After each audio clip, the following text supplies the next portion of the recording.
Hi, it's Carbine. Do you remember PopCap? Of course you do. You saw my previous video.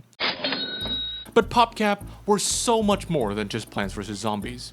They had Zuma, they had Peggle, they had Feeding Frenzy, Bookworm, and of course, Bejeweled.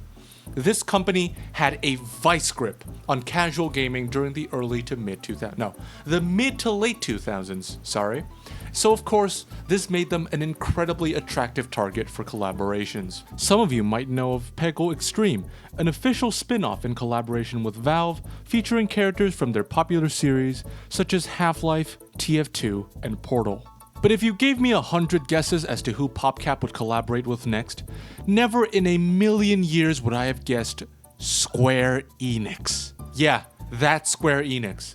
Of Final Fantasy, Chrono Trigger fame, that company. These two giants in completely distinct fields of gaming decided to collaborate on one game, a hybrid puzzle RPG released in 2009, known as Gyromancer. And usually I would do more of a history lesson during this section, but unfortunately, information on this game is very sparse. Reviews are rare, and most of the gameplay footage that I found online was from when the game was actually released, showing that this collaboration did very little of a splash on the actual gaming scene during that time, which is so strange to me. Reviews back then generally gave this game a 7 or 8 out of 10, drawing an immediate analog to a similar title called Puzzle Quest. Puzzle Quest was a surprising hit back in that era. It got 2 sequels, an official collaboration with Marvel, and was featured in a video sketch featuring the lady that would eventually voice Tiny Tina in Borderlands 2.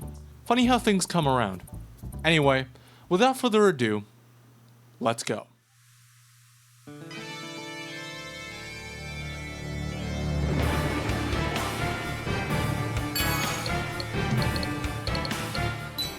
First off, I don't even have to look at any credits to know that this game is Japanese. Why? It's this font. It's got that classic localized JRPG or translated software sort of vibe to it, and my theory is that Japanese games often use only one font for the sake of convenience, so Latin script text like English often has the character of looking like foreign words in the Japanese language. An example font would be MSP Gothic. Looks kinda weirdly familiar, right? Secondly, this game has a very strange and archaic problem for a game released in 2009. It doesn't have full screen. Okay, hold on a minute. Hold on.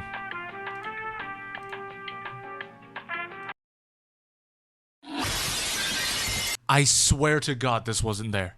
I swear to God this was not there. The multiple times that I played this. I checked this multiple fucking times. I did all of these recordings without knowing that there was a full screen option. God damn it. So I had this whole section about how Half-Life back in 1996 had full screen and this didn't. Yeah, that's gonna be cut. But the only 2 resolutions are 720p and 800 by 600. For a game released in 2009, that's still not very good. But I guess that point is done with. So let's move on to something that's actually important, like the story. Bye-bye. It doesn't matter. Okay, look, you may be thinking, why the fuck are you playing a half RPG game if you're gonna ignore one of the reasons why it's an RPG at all? And I get that, but please consider the fact that treason fills the I don't care. Dude, I don't give a shit about your fucking story. Oh my god. Iron and steel ill suit such a place. I don't care about the fucking random RPG guy in my match 3 Bejeweled type game. Certain things in life take a long time to assess. I don't need a single minute to tell that this guy is boring as dirt and the story is gonna be the most generic thing you've ever seen. Every design in this game feels like it's AI generated, before AI was even a thing. So the closest analog is like a JRPG graphics pack you could buy for $50 off some online marketplace back in the day. Point is, you don't need to care about this story. Point your attention towards things that matter, such as...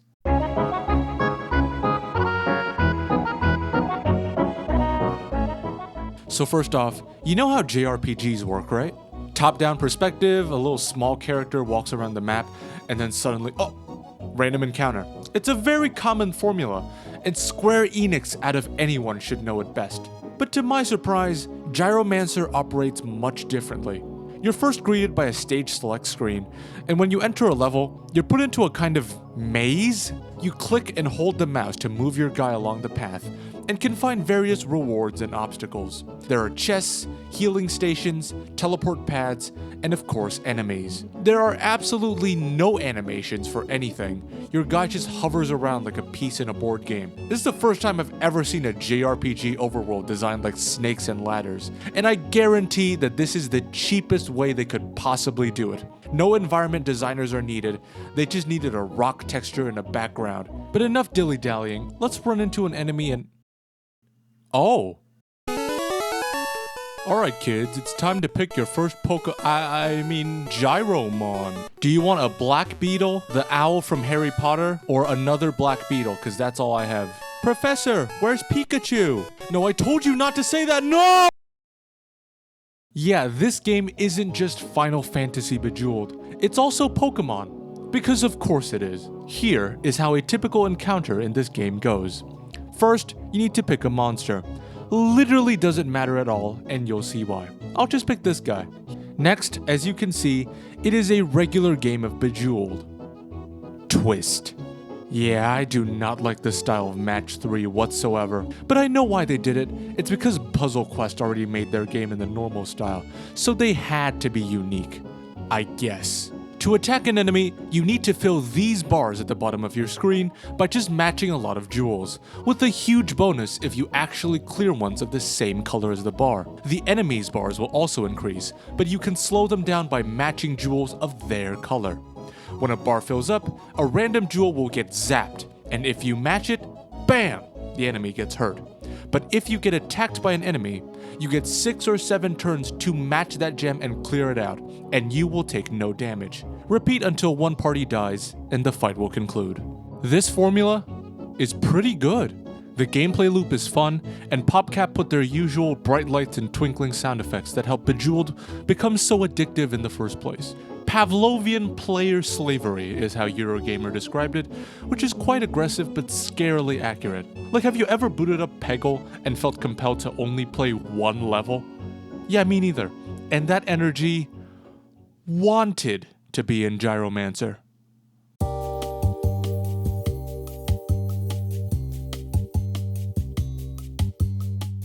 I would like to compare a battle in this game versus one from a regular JRPG. Let's do Chrono Trigger, why not? Now let's measure the time it takes to beat one of the easiest enemies in the game. And I don't know, I'm not really sure in the same way as like Dragon Quest is being remade.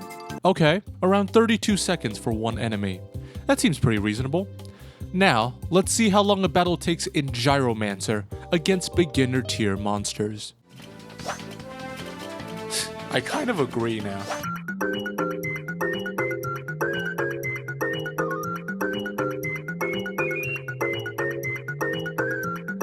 Yeah, that should be it. Rush! Triple Mega Blast! This is the crux of the problem. Puzzle games can be very fun, but they're also taxing for the player. In a game like Bejeweled, your eyes and brain have to constantly think and adapt to a shifting situation, which exerts a lot of energy.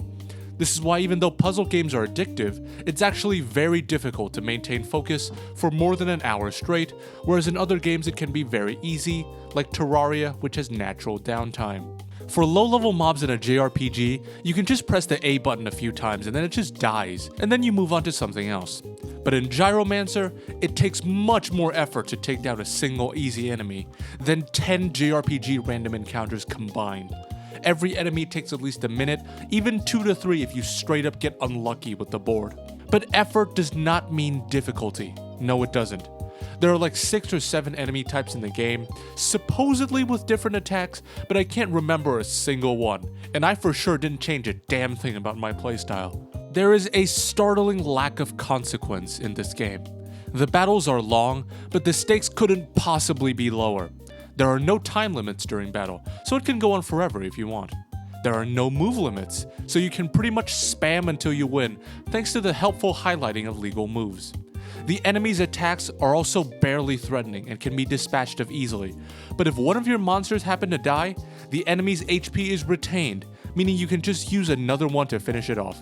That's a good feature, but you die so little that this just makes the game much easier. The more this went on, the more I felt like I was doing chores and not playing a game for fun. And what aggravated me the most was the music.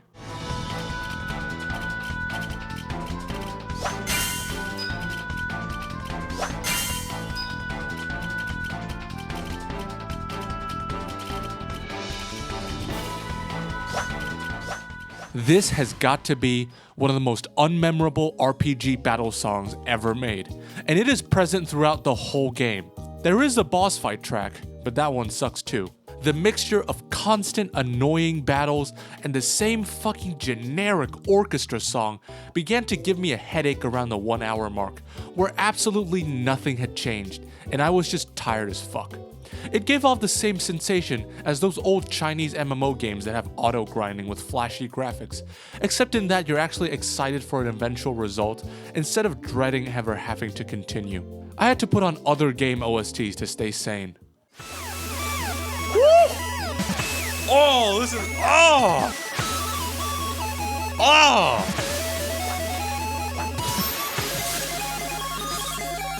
What the fuck is that? That's like fire flame rats.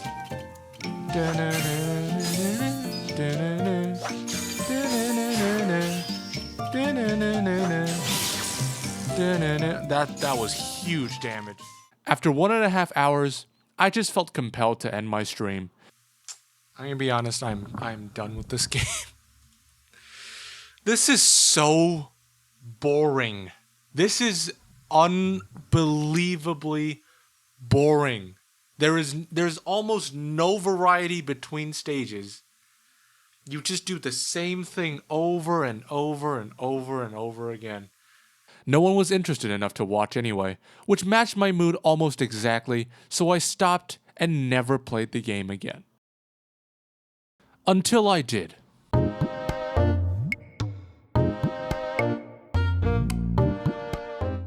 After I'd finished the first stream, I saw that the colors looked weird, and I also wanted footage without my face, so I went back in to record again. It wasn't actually that much different. A few mechanics were added, like certain tiles can get locked or different status effect can be applied to your monster, but on the whole, it was the same game as the beginning. But then, at the half-hour mark, something changed. This evil-looking guy called Dino showed up, and I thought, okay, you know, some random boss. So there I was, absent-mindedly fighting this boss, when suddenly...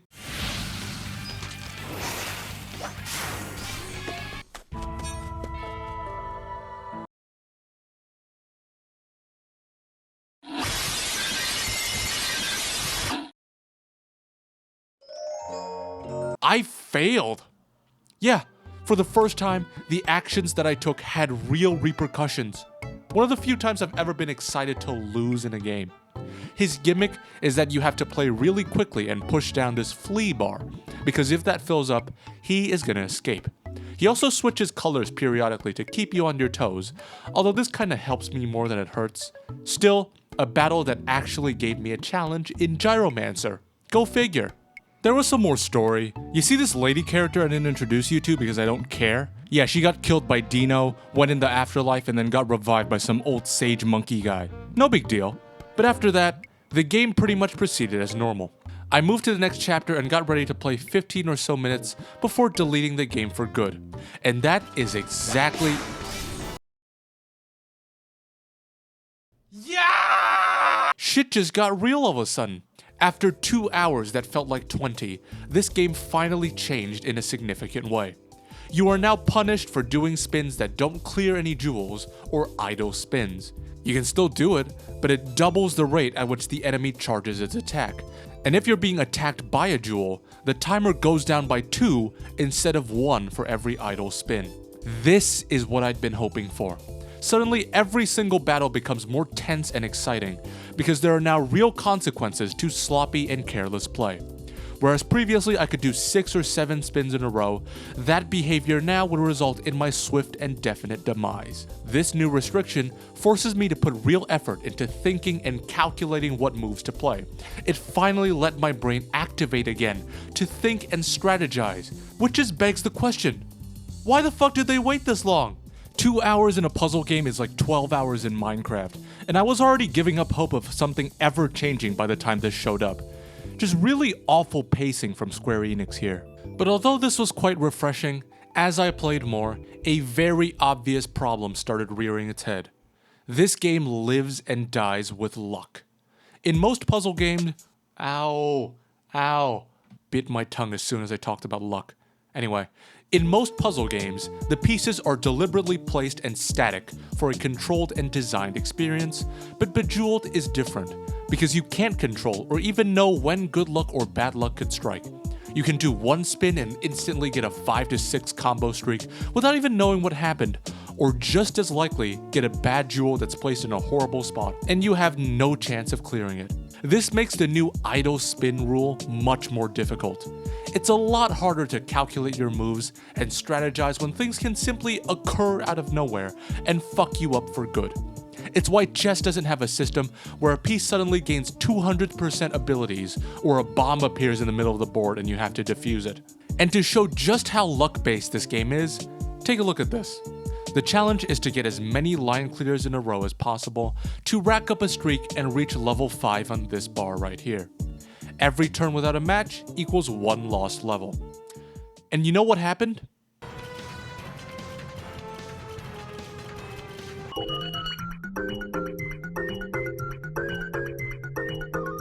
Yeah, no matches anywhere on the board. I scanned it 2, 3, 4 times, nothing. The game just didn't want me to win.